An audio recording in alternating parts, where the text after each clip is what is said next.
Hi, my name is Paul from English A to Z. This video we're going to cover the procedure for IELTS. We're going to talk about what it covers, listening, reading, writing and speaking. We will cover parts 1, 2 and 3 for you. So basically everything you need to know to start approaching the IELTS is in this video.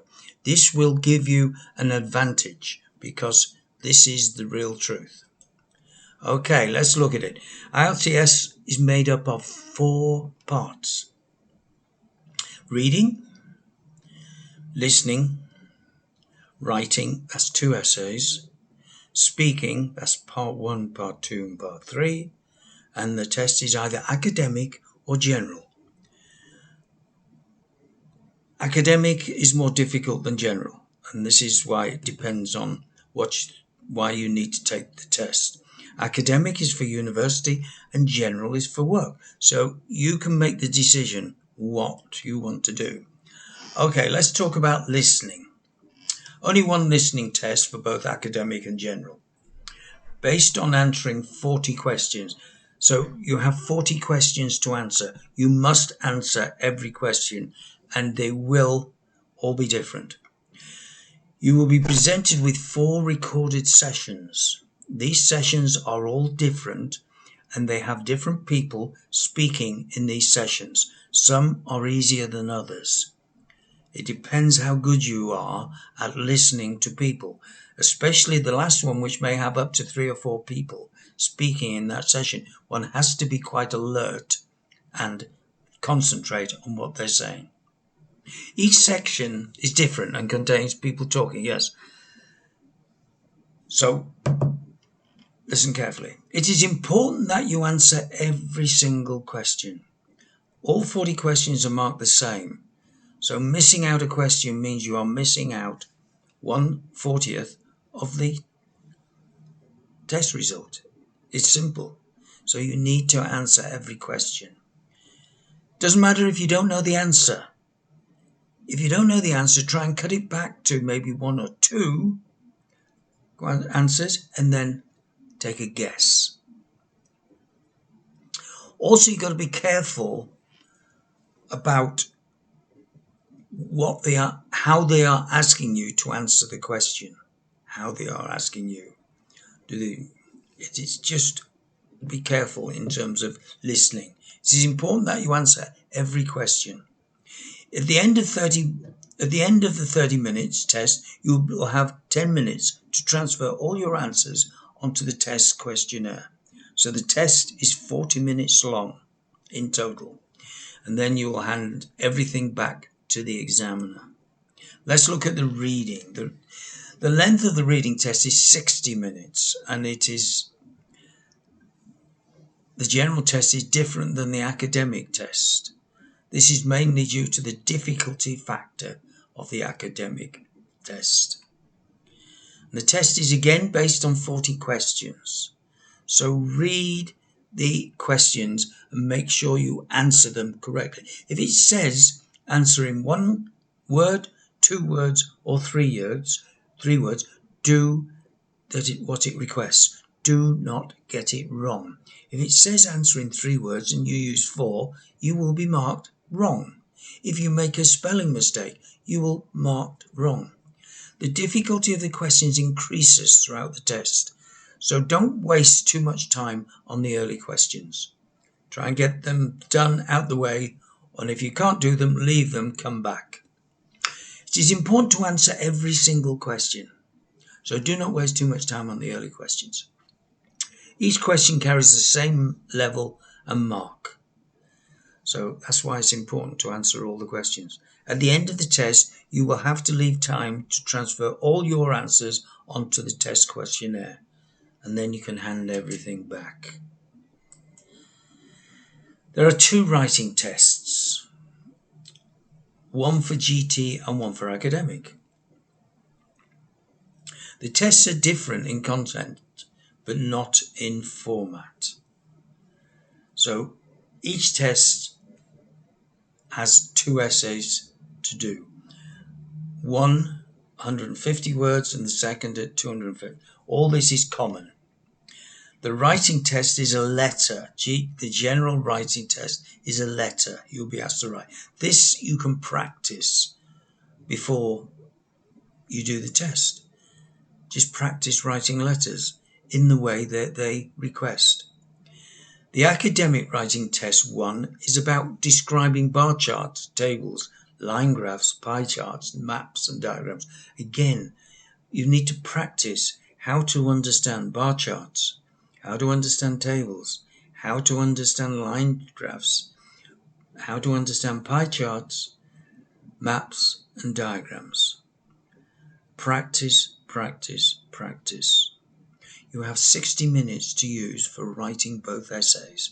It is recommended that you use 20 on the first essay, the 150 word one, and 40 on the second. Both GT and academic writing test 2 are the same. So what you'll be asked to do is write on a subject matter and then the answers will be based on opinion of the subject matter, the discussion of the subject matter, the advantages of disadvantages. There may be direct questions or there may be solutions, all based on the subject matter that you are given. You'll be marked on completion, 25% just for completing. Coherence, what you say must be understandable. Your vocabulary, you are blessed with a certain vocabulary. Use as much as you can without going mad. Don't make mistakes just to get more words in there. And grammar, keep it simple. Keep it simple. You're not going to lose too many marks by keeping it simple. Once you've finished, you'll give all your information to the examiner and move on. So we get on to the IELTS speaking parts 1, 2 and 3. There is always a break in between listening, reading and writing before you start speaking. Always a break. So this break could be in the middle of the day, or it could be, the speaking test could be another day, but there will be a break in between. The test is the same for GT and academics. This test is normally the last test of the overall test and maybe in the afternoon. And you'll be marked again on coherence, vocabulary, grammar and fluency. One could argue that coherence and fluency are the two most important areas. You need to be understood. You're allowed to have an accent. An accent is not a problem. It is the way you use that accent. Just make sure that the words you are using are pronounced correctly and can be understood. Vocabulary, we have a fixed vocabulary. We cannot use more. And grammar, again, grammar, keep it simple. Don't get flustered. And fluency is talking. Is being able to use the English language well. Means being able to answer the questions well and talk to the examiner. So here we are.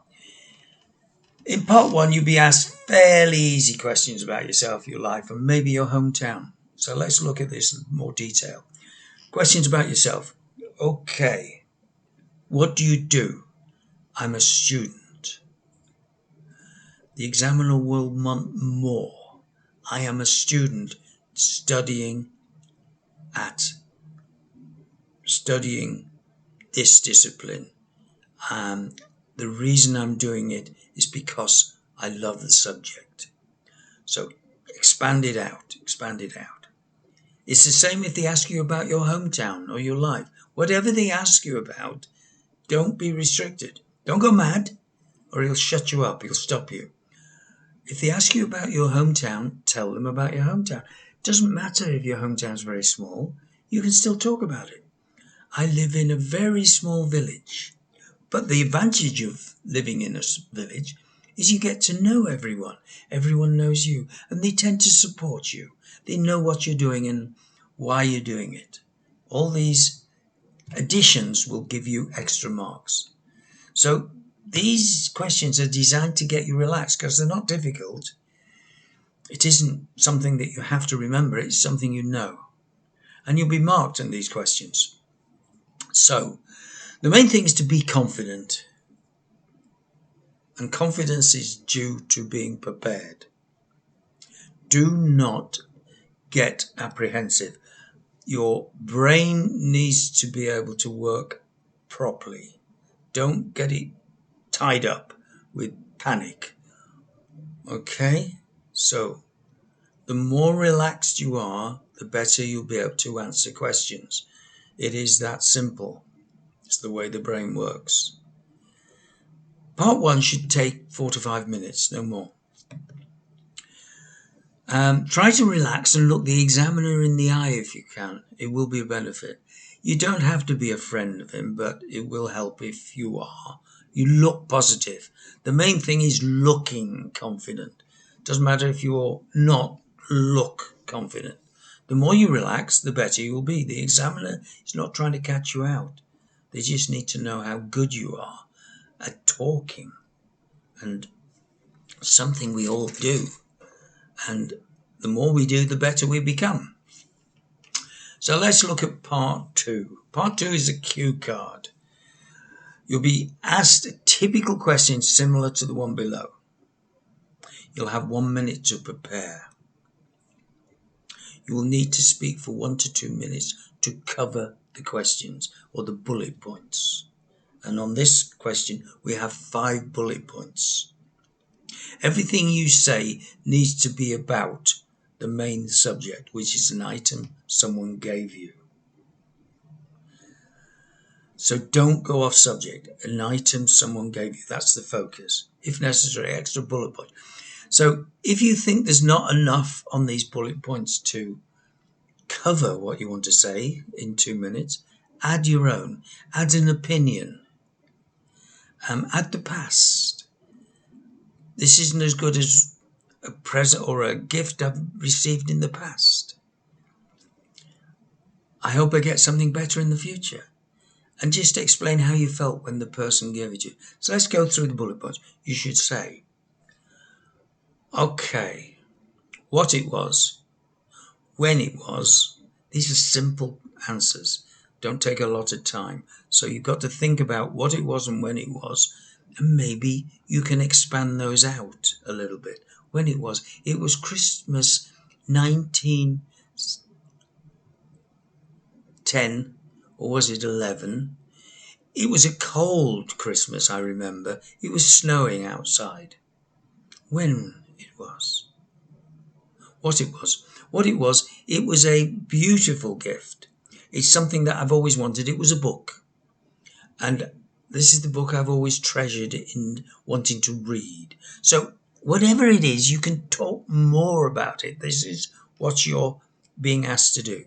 Who gave it you? The person who gave it to me was my aunt. I've always respected my aunt. I've known her many, many years, and she's quite close to the family. And she is someone I look up to.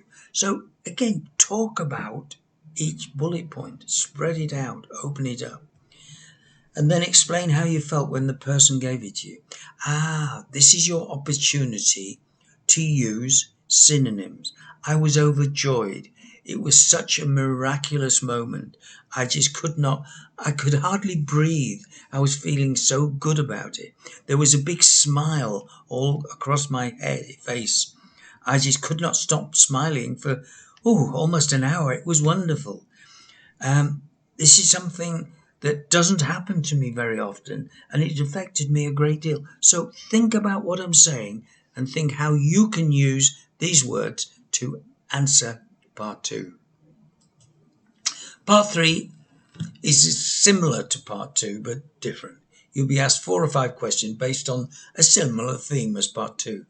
You'll be asked to ask the questions separately. So again, whatever you're asked, you'll be asked them one at a time. You'll be marked on fluency and cohesion.